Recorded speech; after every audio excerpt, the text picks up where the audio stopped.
Are we okay? I think we are. Bonjour les copains, les copines.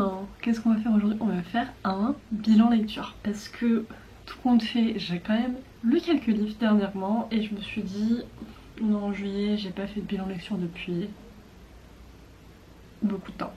Mais avant de reprendre la vidéo, petite interruption pour vous parler du partenariat de la vidéo qui est avec Ana Luisa. Pour ceux qui se souviennent, c'est une marque avec qui elle a déjà collaboré auparavant et c'est justement pour ça que je reviens vous en parler aujourd'hui parce que ils ont rajouté déjà une garantie de 2 ans sur les bijoux et c'est surtout pour vous dire que pour le coup, outre tous les points positifs que j'ai pu citer auparavant sur la qualité des packaging, des bijoux, etc., c'est que maintenant je peux en parler sur une longue durée vu que ça fait plus d'1 an que j'ai reçu les bijoux que j'avais eu la dernière fois et que littéralement, voilà, si vous me voyez dans la rue, j'ai toujours les 2 mêmes colliers et la même paire de boucles d'oreilles et ils n'ont pas bougé, voilà, ils n'ont absolument pas bougé. Franchement, je ne peux que recommander et sur ce, on reprend la vidéo. Le premier livre que j'ai terminé, que je l'ai terminé apparemment le jour de l'anniversaire, donc le 4 juin, ça a été The Naturals de Jennifer Lynn.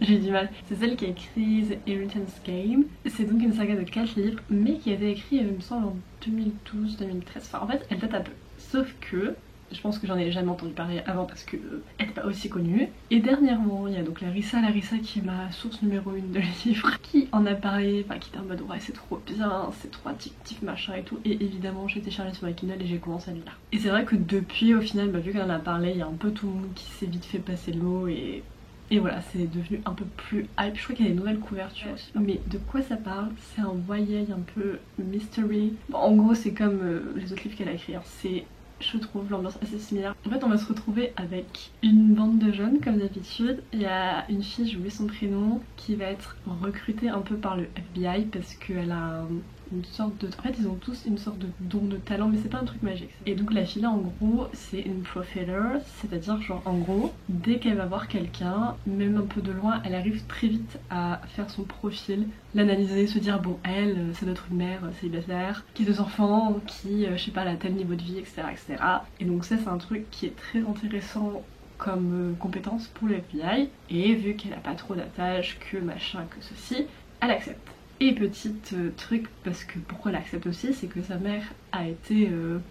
elle a disparu, mais bon, théoriquement présumée morte, vu dans quel état la pièce était après sa disparition. Mais elle se dit, bon bah écoutez, peut-être que éventuellement il y a un petit lien avec l'histoire de ma mère, peut-être que je vais la retrouver, blablabla. Et donc elle se retrouve dans un peu cet endroit isolé avec d'autres jeunes qui ont aussi un peu des talents, des gens qui savent quand quelqu'un ment, ce genre de petits trucs un peu fun pour le FBI. Évidemment on va se retrouver mêlé à des enquêtes, des petits mystères et comme d'habitude elle nous fait des petits triangles amoureux. Enfin bon, honnêtement ça se lit très bien, ça se lit très vite. Après j'ai pas été hyper hype au niveau du mystère et de 2, les personnages sont cool mais malheureusement je trouve que tous les schémas et tout ressemblent énormément à The Inheritance Game et du coup ça m'a un petit peu ennuyée, mais j'ai lu ça pendant que j'étais en reading slump.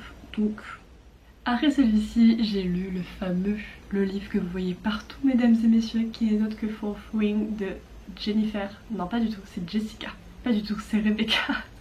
De Rebecca Yarros. Donc je vais pas vous faire un plot de taré malade, mais on a donc une petite héroïne qui va se retrouver à un peu se battre et tout pour devenir un rider de dragon là, alors qu'elle veut être une scribe. Donc c'est un peu comme si on te dit tu vas faire scientifique alors que tu voulais faire littéraire. Vous voyez un peu l'ambiance, sauf que c'est hyper dangereux, il y a plein de gens qui meurent et tout.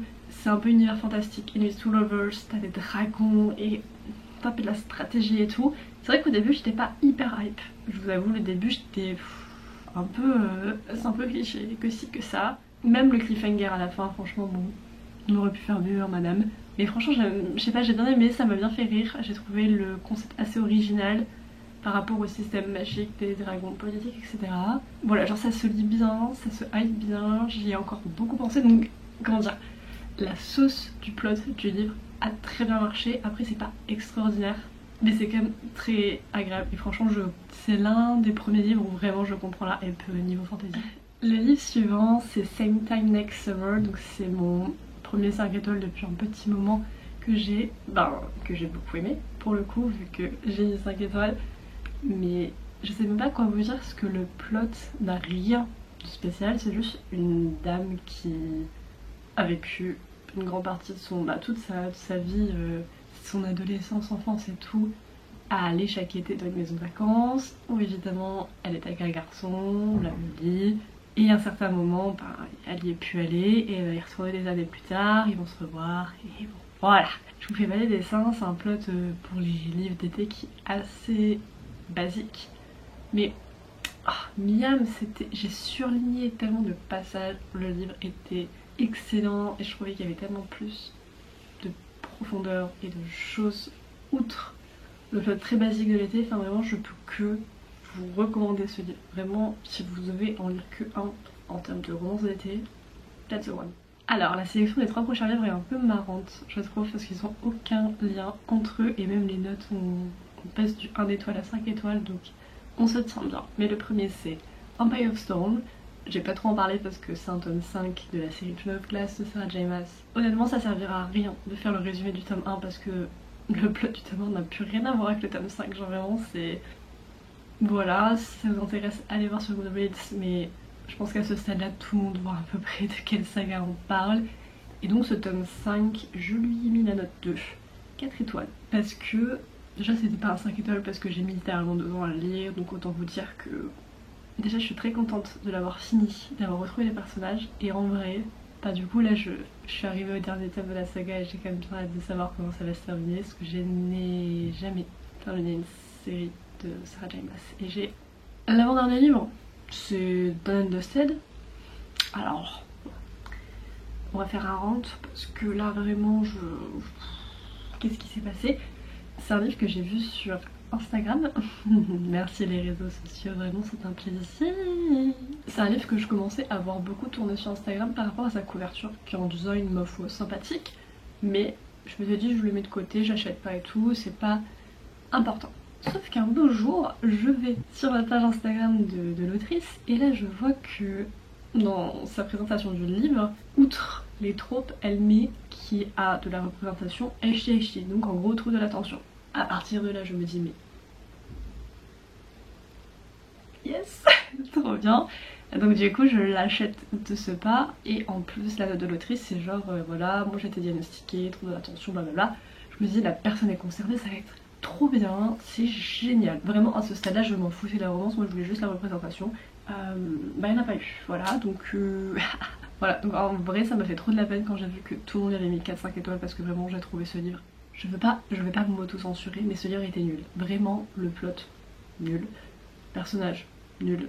L'exécution, outre le manque de représentation. Et vraiment le pire c'est que c'était vraiment écrit comme une fanfic de quelqu'un de 12 ans. Voilà. Ce livre, une grosse déception. Je vous le conseille mais vraiment pas. Genre vraiment, même sous la menace, je vous le conseille pas quoi. Mais pour bien finir tout ceci, le dernier livre que j'ai lu et qui a eu 5 étoiles, bien mérité, ça a été, attention, roulement de tambour, ça a été Magnolia Parks, The Long Way Home. Donc c'est un tome 3 avant que tout le monde confonde, parce qu'en fait dans Magnolia Parks il y a Magnolia Parks, Daisy 8 qui est le tome 2, et après il y a Magnolia Parks le 3. Bon, on va faire un petit vite fait explication parce qu'il y a aussi Daisy 8 4 après. Mais Magnolia Parks, 2 tomes actuellement, mais Magnolia Parks il va avoir un 3e tome. Et en fait quand on dit 2e tome, là, Daisy 8, en fait c'est pas la suite de Magnolia Parks, c'est ce qui se passe du côté de Daisy, là, Daisy, mais sur la timeline de Magnolia 1. C'est un peu confus, mais c'est pour ça que actuellement, voilà, la fin de Magnolia Parks, MDR j'attends la suite, parce que là ça s'est terminé sur... c'est un peu compliqué hein, de mon côté à survivre tout ça. En fait pour vous faire un petit résumé de qu'est-ce que c'est Magnolia Parks, c'est la meilleure saga du monde. Ah c'est pas ça le résumé, pardon excusez-moi je reprends. Donc on va suivre Magnolia qui est un peu sa sœur, son entourage tout ça, mais qui sont vraiment dans l'élite britannique. Ça fait vraiment à la Gossip Girl et c'est extraordinaire. Vraiment, alors après tout dépend de vous, mais je sais que, alors moi la haute couture et marre de luxe et tout, vraiment j'adore. Et en fait Magnolia elle décrit ses tenues tout le temps, mais c'est pas en mode coucou aujourd'hui je porte un haut vert. C'est en fait elle met la collection, la marque, enfin tous ces trucs là et je trouve ça beaucoup trop stylé et j'adore Magnolia, mais vraiment, mais je l'aime trop. Et voilà, je sais qu'il y a des gens qui l'aiment pas parce que voilà, c'est pas une personne parfaite, c'est pas la personne la plus saine du monde. Et de toute façon, toute l'histoire, c'est un peu du Gossip Girl, c'est pas du tout les schémas les plus sains, les plus safe. C'est très réel, je trouve. Et le style d'écriture de Jessa, mais il est incroyable, ça se lit tout seul vraiment trop bien. Et petit conseil de ma part, mais avant de juger et de vous dire oui, machin, leur relation est toxique, c'est pas bien, c'est pas ci, c'est pas ça. Et attendez de lire le tome 3 de Magnolia Parks, enfin le tome 2 du coup, enfin bref, vous avez compris, parce que c'est vrai que dans le tome 1, comment dire, on élabore, on met en place la relation entre BJ, Valentine, hi sweetie, et Magnolia. Sauf que on n'a pas forcément le passé, the backstory et tout ce qui se passe entre et dans Magnolia Parks, donc celui que j'ai lu. Par exemple, on a le pourquoi du comment, le 3 décembre est une date spéciale pour eux. C'est bon, moi je ne peux plus vivre dans un monde où le 3 décembre existe et ne pas penser à Magnolia. Je ne peux pas me réveiller un jour et vivre le 3 décembre sans avoir envie de chialer, d'accord? Donc, c'est pour vous dire à quel point ça m'a impacté, mais non, réellement j'avais les larmes aux yeux. Il y a grave plus d'histoire de profondeur et tout dans ce qui se passe après. Lisez-le et Harry Daisy 8. Bon, c'est pas ce que j'ai lu là dernièrement, mais je vous conseille de les lire aussi, même si un tout petit peu moins bien. Mais dans Daisy 8, on a des points de vue de Julian, donc on prend quand même. C'est tout pour mon petit mois de juin-juillet. J'espère que ça vous aura plu. Mais n'hésitez pas à laisser un petit commentaire, à dire ce que vous avez vu, ce que vous avez aimé.